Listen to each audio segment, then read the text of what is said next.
கார்த்திகை மாதம் 25ஆம் நாள், விசுவாவசு வருடம் 11/12/2025, சப்தமி, மகம்,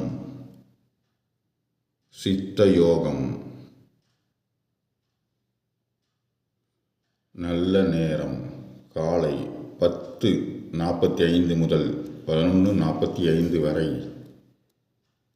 கௌரி நல்ல நேரம் 12:15 முதல் 1:15 வரை. மாலை 6:30 முதல் 7:30 வரை. ராகு காலம் 1:30 மணி முதல் 3 மணி வரை.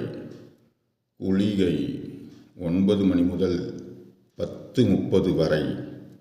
யமகண்டம் 6 மணி முதல் 7:30 வரை. சந்திராஷ்டமம், திருவோணம். சப்தமி திதி, கீழ்நோக்கு நாள்.